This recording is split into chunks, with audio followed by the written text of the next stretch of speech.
If you really want to make it up to her, then show up in 2 days. She's getting married, and as you've taken care of her for so long, you'd better be there." I smiled, turning to face him. Tears pricked at the corners of my eyes, unbidden. This was the brother who'd fretted over every boy who looked at me when I was 16, who'd begged Devon to keep me safe, who had no idea the man he trusted most had shattered his little sister into pieces. "Don't get emotional," I teased, my voice wavering slightly. "You'll ruin your fancy suit." Marvin stepped forward, gently wiping a tear from my cheek with his thumb. His hands were steady, but his eyes glistened. "I always thought I'd walk you down the aisle for a love you chose freely, not one you ran to." He paused, his gaze searching mine. "If you take one step back right now, I'll cancel everything. No questions asked." I placed my hand over his, squeezing it tightly. "I know, but this is what I need. Let's just get through today." He didn't push further, giving me a sharp nod. The door creaked open again, and Francis's mother, Eleanor, stepped in holding a delicate veil. Her expression was soft, the sharp judgment from the previous day replaced with quiet understanding. "It's time, dear. The guests are seated, and the sun is setting perfectly." She placed the veil over my hair, securing it with a small pearl pin that matched my necklace. "Francis has been waiting for someone who sees him, not just the Sinclair name. Don't let your past steal your future." Her words were quiet, only for my ears, and I nodded, unable to speak. Marvin offered me his arm, and I slipped my hand through it, my fingers trembling slightly. The hallway was lined with soft white roses, the scent filling the air as we walked toward the garden. I could hear the gentle strum of a guitar, the quiet murmur of guests, and my heart hammered so loudly I was sure everyone could hear it. As we stepped through the stone archway, my eyes locked onto Francis. He stood at the altar, his suit immaculate, his warm brown eyes fixed on me. There was no impatience, no arrogance, only patience and a quiet kindness that made my chest ache. For a fleeting moment, I allowed myself to hope that this could work, that I could build something real with him. Then I saw him. Devon stood at the back of the gathering, half hidden by a row of lavender bushes. His suit was rumpled, his hair messy, dark circles ringing his eyes. He hadn't bothered to hide, his gaze burning into me like a brand. My breath caught, my steps faltering for half a second. Marvin squeezed my arm, a silent warning, and I lifted my chin, forcing myself to keep walking forward. I didn't look at him again. Not when Marvin pressed my hand into Francis's, not when the officiant began to speak. I focused on Francis's warm smile, on the way his thumb brushed over my knuckles, on the future I was trying to carve out for myself. The officiant's words washed over me, a gentle hum, until he asked the fateful question. "Does anyone present have just cause why these two should not be joined in holy matrimony? Speak now, or forever hold your peace." The garden fell deathly silent. Every eye turned toward the back, toward Devon. I held my breath, my nails digging into Francis's palm. I saw him straighten, saw him take a step forward, and my blood ran cold. This was it.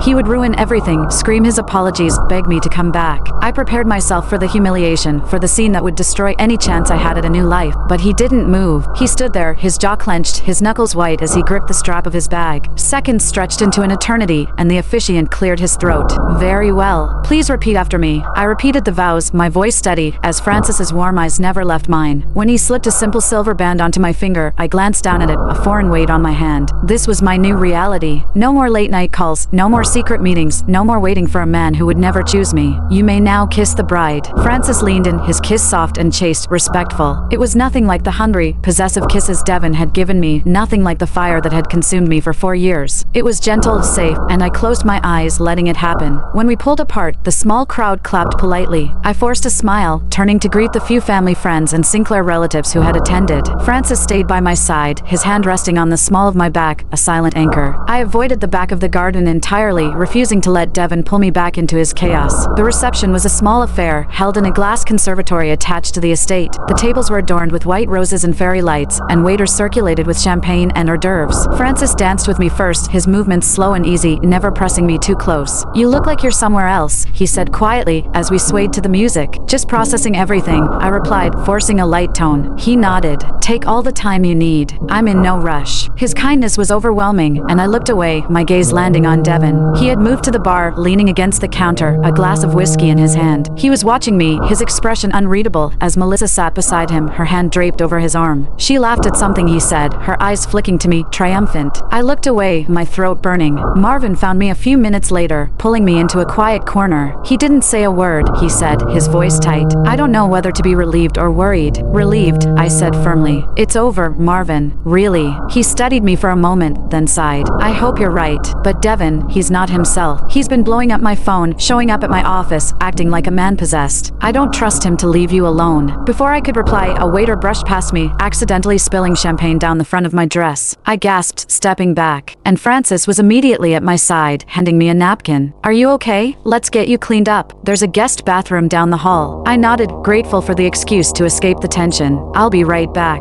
I walked down the quiet hallway, the sound of the reception fading behind me. The bathroom was elegant, with marble countertops and a large mirror. I wet a paper towel, dabbing at the champagne stain. When the door clicked open behind me, I froze. I didn't need to turn around to know who it was. The scent of his cologne, the quiet sound of his breathing, it was burned into my memory. Jennifer. His voice was rough, hoarse, nothing like the cold, detached tone he'd used in the office. I kept my back to him, focusing on the stain. You shouldn't be here. This is for wedding guests only. I don't care about rules, he said, taking a step closer. The space between us felt impossibly small, the air thick with tension. Why did you do this? I turned to face him, my jaw set. I told you. It's too late. I'm married now. He laughed, a bitter, hollow sound, running a hand through his messy hair. Married? To Francis Sinclair? You don't love him. You never have. And I never loved you? I shot back, my voice rising. For years, Devin. For years of being your secret, your dirty little secret. I was there for you when you were drunk, when you were stressed, when you had no one else. And when Melissa came back, I was just a mistake you wanted to erase. You told me I crawled into your bed, that I was pathetic. Do you remember that? His face paled, his shoulders slumping. I was angry. I was scared. I didn't mean it. You always mean what you say when you're angry, I said, my voice breaking. You threw my things away like trash. You let her slap me. You blamed me for her own stupidity. You left me in the rain while you drove her to the hospital. You don't get to take it back. You don't get to show up here and act like you care. I do care, he said, stepping forward, reaching for my hand. I pulled away like I'd been burned. More than you know. I messed up, Jen. I messed up so badly. I thought pushing you away would keep you safe, that Melissa's return would fix everything, but it only made me realize, save it. I cut him off. I don't want to hear your excuses. I don't want to hear anything from you. Just leave me alone. He didn't move. He reached into his jacket pocket, pulling out a small, crumpled piece of paper. He handed it to me, and I stared at it, hesitant. I finally took it, unfolding it slowly. My breath caught. It was one of the paper stars I'd made, the one I'd written I love you on, the one I'd hidden in the 1001 jar. It had been crushed, but the words were still legible. I pulled it out of the trash, he said quietly. I couldn't throw it away. I've been carrying it with me ever since. I stared at the star, my hands shaking. All those years of quiet love, of hidden affection, reduced to a crumpled piece of paper in a man's pocket. I folded it back up, handing it to him. Keep it. It's the only thing you'll have left of me. I tried to walk past him, but he blocked my path, his hand pressing against the wall beside my head, trapping me. His gaze was intense, desperate, and I could see the pain in his eyes, the regret. Don't marry him. Leave with me. We can go anywhere, start over. I'll make it right, Jennifer. I swear I will. For a split second, I wavered. The old part of me, the part that had loved him since I was a teenager, the part that had waited for this moment for years, screamed to say yes. To run away with him, to forget the pain, the humiliation, the broken promises. But then I remembered Melissa's smile, the burn on my arm, the way he'd looked at her like I didn't exist. I placed my hands on his chest, pushing him away hard. He stumbled back, surprised. I'm not running anymore, Devin. I'm not the girl who will wait for you to choose me. I'm Jennifer Huckabee, now Jennifer Sinclair, and you need to accept that. I walked past him, not looking back, and opened the bathroom door. Francis stood in the hallway, his expression unreadable. He'd heard everything. My heart sank.